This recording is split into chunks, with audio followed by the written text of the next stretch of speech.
அன்பு தமிழ் உறவுகளுக்கும் வாகைச்சுடரின் அன்பு வணக்கங்கள். டிஆர்பி 2025 நேற்றைய தினம் எஜுகேஷன் சைக்காலஜில unit 10 instructional and educational technology அப்படிங்கிற தலைப்புல 50 கேள்விகள் டெஸ்டா கொடுத்திருந்தோம். நீங்க எல்லாருமே செஞ்சிருப்பீங்க அப்படின்னு நான் நம்புறேன். சோ இன்னைக்கு அந்த 50 கேள்விகளோட வினாக்கள் மற்றும் விடைகளை நம்ம பார்க்க போறோம். இந்த டிஆர்பி 2025ல நீங்க நிறைய மதிப்பெண்கள் வாங்குறதுக்காக நம்ம 10 யூனிட்டுக்குமே வீடியோஸ் கொடுத்திருக்கோம்.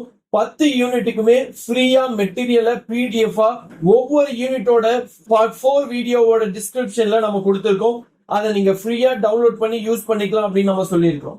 அதே மாதிரி இந்த எஜுகேஷன் சைக்காலஜில 10 யூனிட்டுமே சேர்த்து ஒரு சிங்கிள் பிடிஎஃபா வேணும், எனக்கு ஸ்லைட்ஸ் மாதிரி வேணாம், ஆர்டினரி நார்மல் கொஸ்டின் ஆன்சர் பேட்டர்ல வேணும் அப்படின்னு நீங்க நினைச்சீங்க அப்படின்னா நம்ம எல்லாமே தொகுத்து ஏற்கனவே வச்சிருக்கோம். அதனால வேணும் அப்படிங்கிறவங்க எனக்கு வாட்ஸ்அப்ல டெக்ஸ்ட் பண்ணுங்க, அது உங்களுக்கு பிடிஎஃபாவே அனுப்பி வச்சிருவோம். அது எவ்வளவோ அப்படிங்கிறத நான் உங்களுக்கு வாட்ஸ்அப்ல ரிப்ளை பண்றேன்.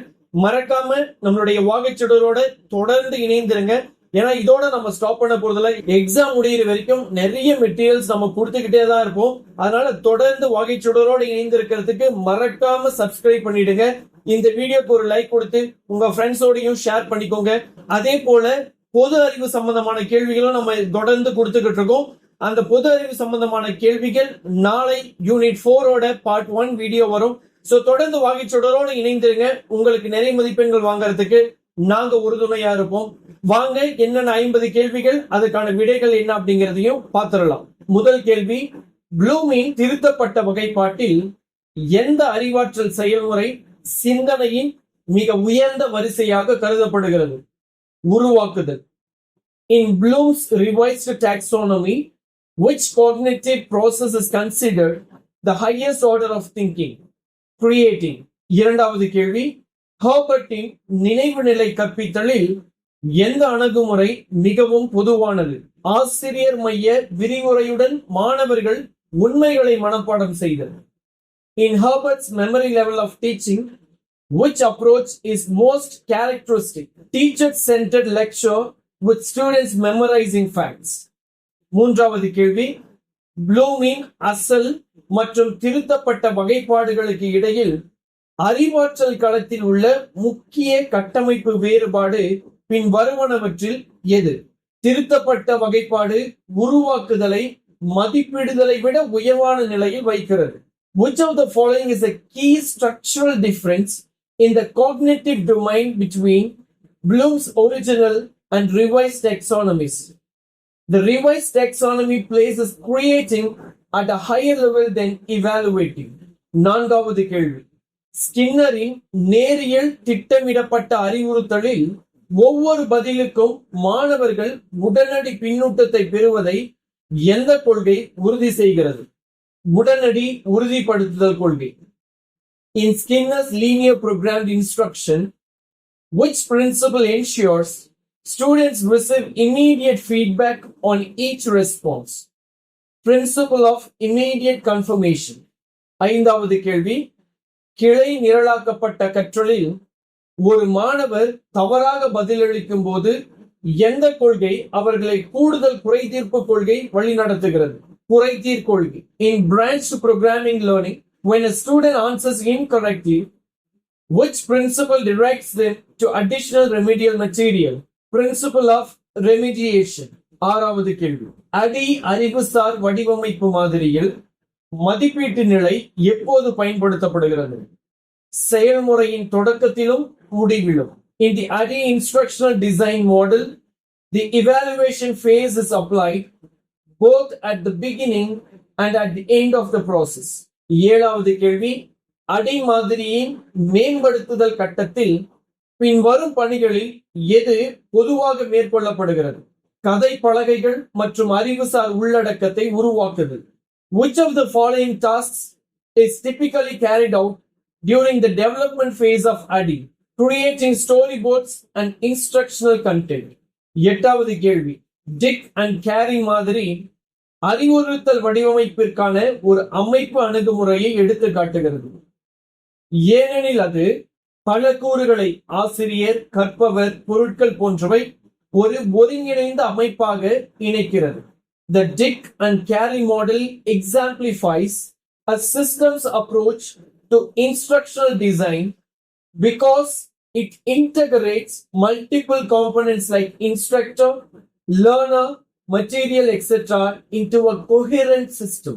ஒன்பதாவது கேள்வி, TPAC கட்டமைப்பின்படி தொழில்நுட்பத்துடன் திறம்பட கற்பிக்க எதை பற்றிய அறிவு தேவை?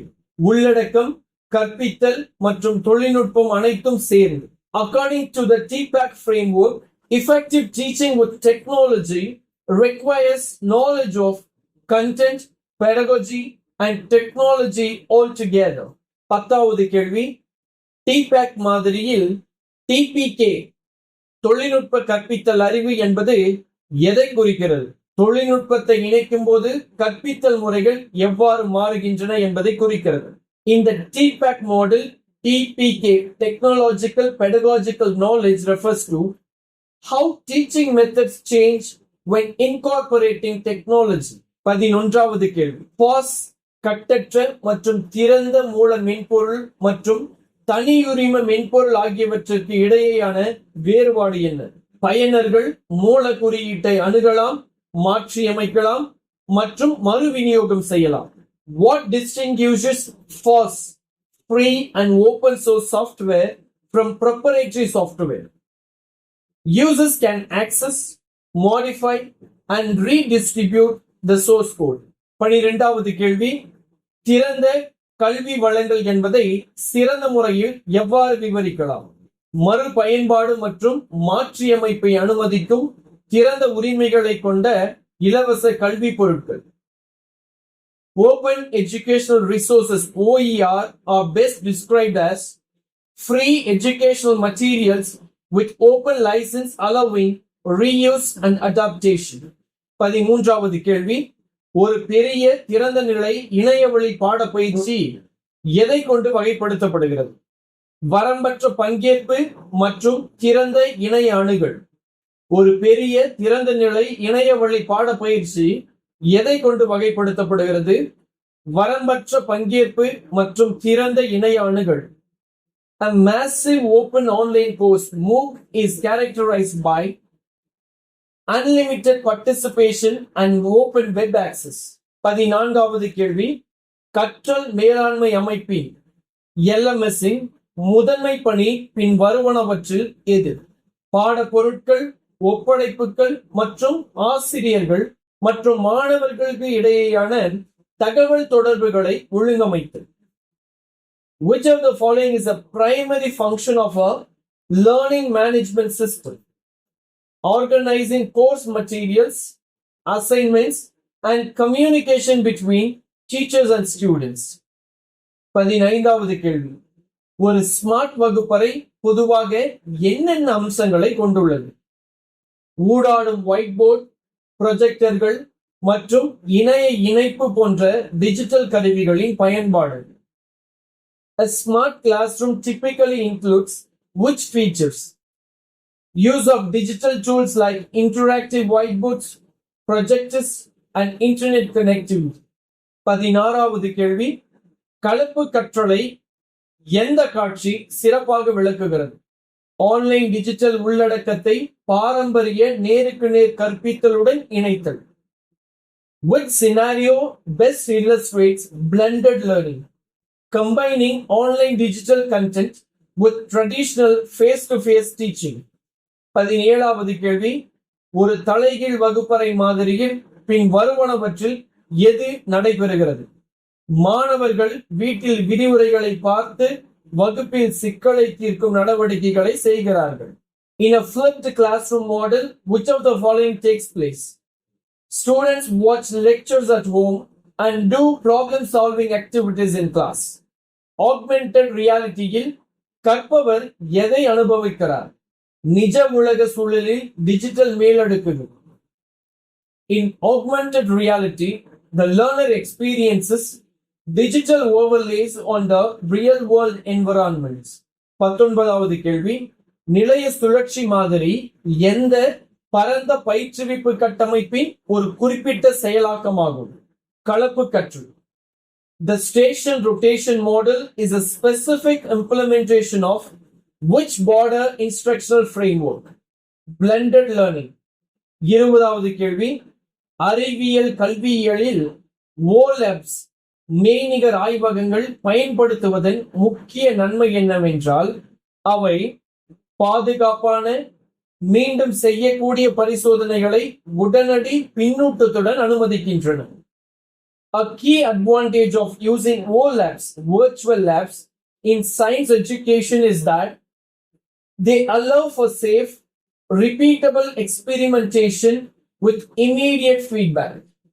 21வது கேள்வி, கற்பித்தலின் நினைவு நிலை எதற்கு மிகவும் பொருத்தமாக பயன்படுத்தப்படுகிறது? அடிப்படை உண்மையான தகவல்களை நினைவுபடுத்துவதை எளிதாக்குவதற்கு. The memory level of teaching is most appropriately used for facilitating the recall of foundational factual information. 22வது கேள்வி, ஹெர்பர்டியனின் தன்னறிதல் கோட்பாடு எந்த படிநிலை கற்பித்தலுக்கான உளவியல் அடிப்படையாகும்? புரிதலுக்கான படிநிலை கற்பித்தல். The Herbertian theory of apperception is the psychological foundation for which level of teaching? Understanding level of teaching. 23வது கேள்வி, கிளை வழி நிரலாக்கப்பட்ட கற்றலை உருவாக்கியவர் யார்? Norman கிரௌடர். The branching type of programmed learning was developed by Norman Crowder.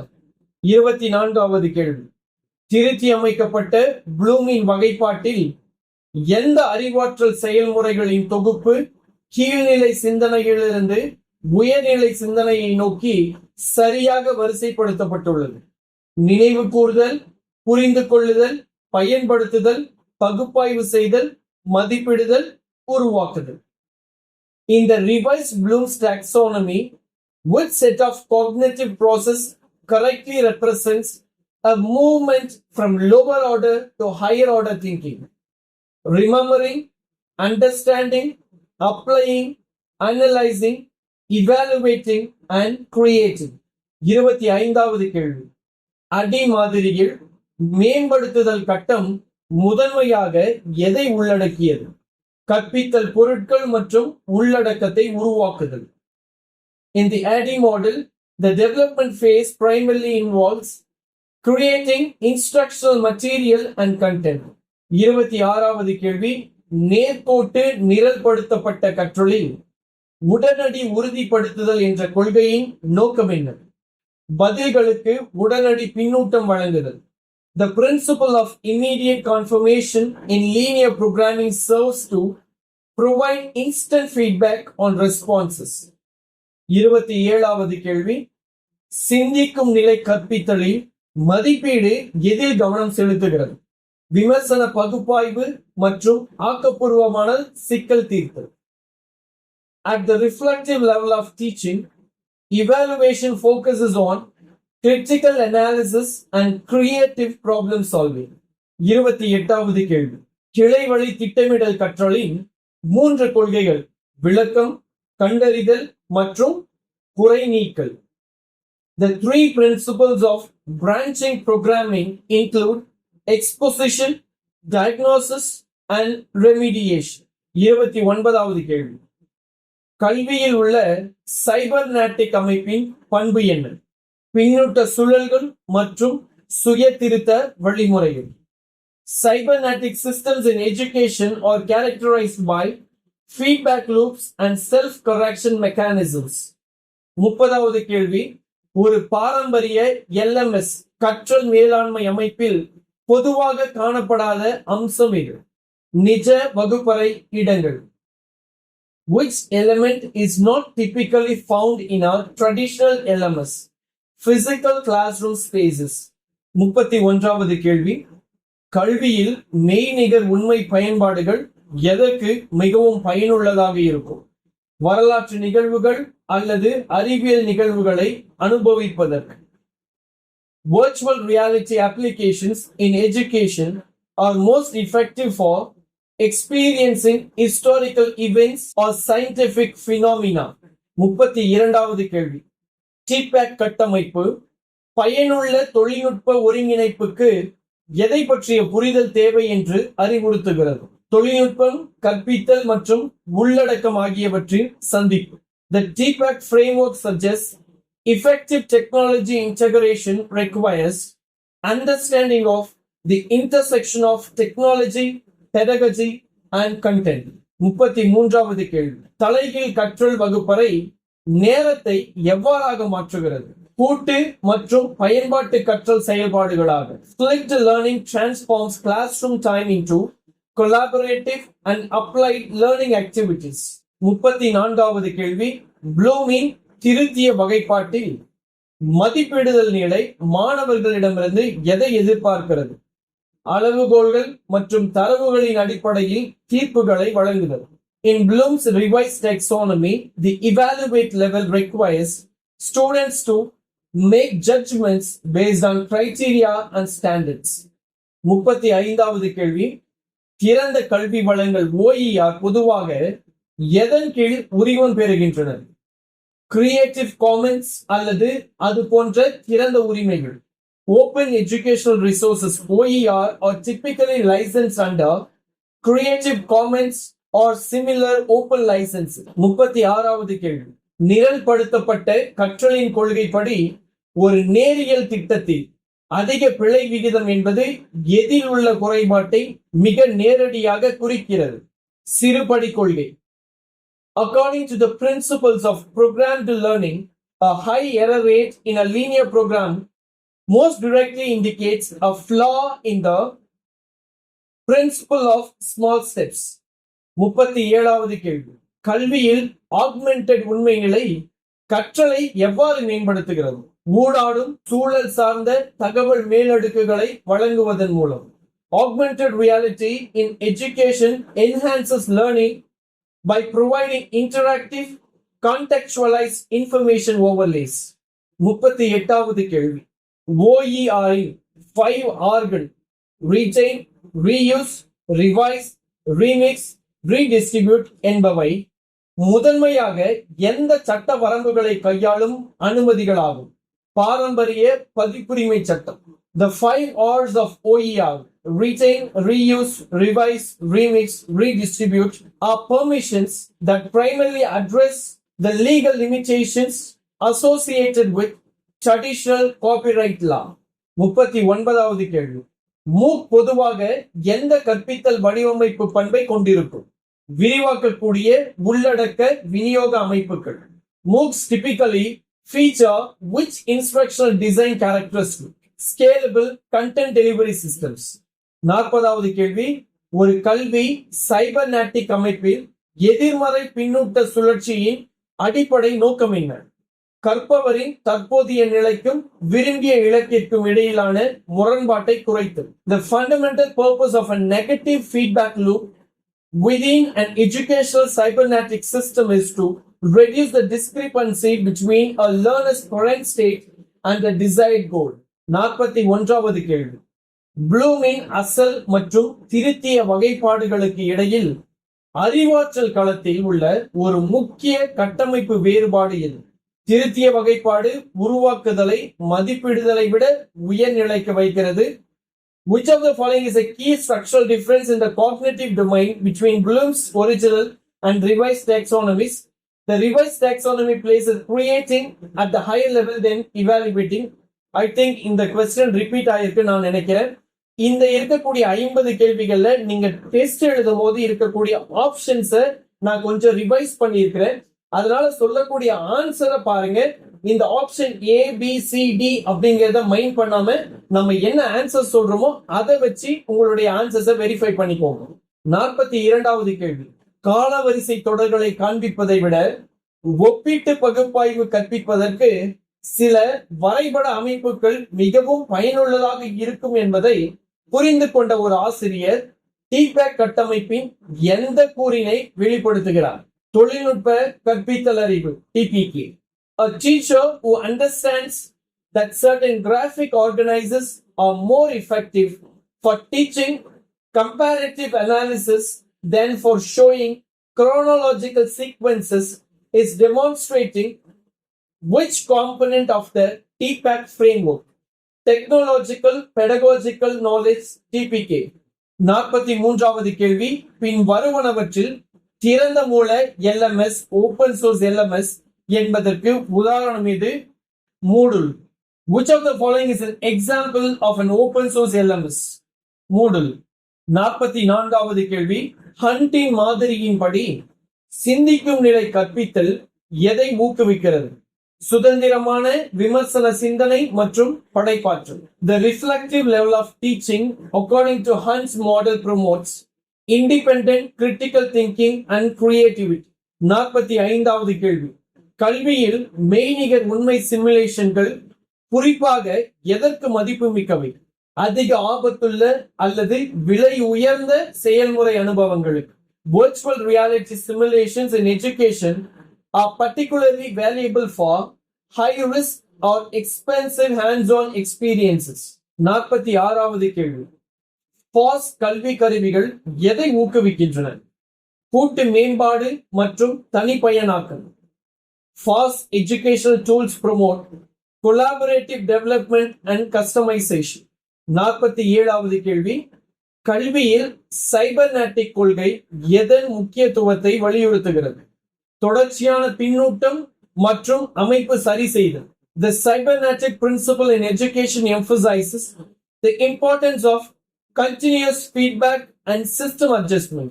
48வது கேள்வி, முழுமையான கற்றல் என்ற கருத்து எந்த கற்பித்தல் உத்தியில் மிக நேரடியாக ஆதரிக்கப்படுகிறது? திட்டமிடப்பட்ட கற்றல். The concept of mastery learning is most directly supported by which instructional strategy? Programmed learning. 49வது கேள்வி, டிக் மற்றும் கேரி சிஸ்டம்ஸ் அப்ரோச் மாதிரியில் தெளிவான செயல்திறன் குறிக்கோள்களை எழுதுவது ஒரு முக்கியமான படியாகும். இது எதன் உருவாக்கத்திற்கு நேரடியாக வழிகாட்டுகிறது? மதிப்பீட்டு கருவிகள் மற்றும் கற்பித்தல் உத்தி. In the Dick and Carey systems approach model, writing clear performance objectives is a critical step that directly informs the development of assessment instruments and instructional strategy. 50வது கேள்வி, ஒரு MOOC மிகப்பெரிய திறந்த நிலை இணையவழி படிப்பின் ஒரு குறிப்பிடத்தக்க வரம்பு பெரும்பாலும் அதிக மாணவர் இடைநிற்றல் விகிதம் மற்றும் தனிப்பயனாக்கப்பட்ட பயிற்றுவிப்பாளர் பின்னூட்டம் இல்லாமல். A significant limitation of a MOOC, massive open online course, is often the high student dropout rate and lack of personalized instructor feedback. So இத்துடன் 50 கேள்விகளுக்குமான வினா விடைகளை பார்த்துட்டோம். நீங்க நிறைய மார்க் வாங்கியிருப்பீங்க அப்படின்னு நான் நம்புறேன். தொடர்ச்சியா நீங்க படிச்சுக்கிட்டே இருங்க. உங்களுடைய கன்சிஸ்டன்சி மட்டும்தான் உங்களுக்கான வெற்றியை தேடி தரும். சோ வழக்கமா சொல்றதா, மறக்காம நம்மளுடைய வாகைச்சுடரை சப்ஸ்கிரைப் பண்ணி இந்த வீடியோக்கு ஒரு லைக் கொடுத்து உங்க ஃப்ரெண்ட்ஸோடையும் ஷேர் பண்ணிக்கோங்க. தொடர்ந்து வாகைச்சுடரோடு இணைந்திருங்க. அடுத்த வீடியோவில் சந்திப்போம். நன்றி, வணக்கம்.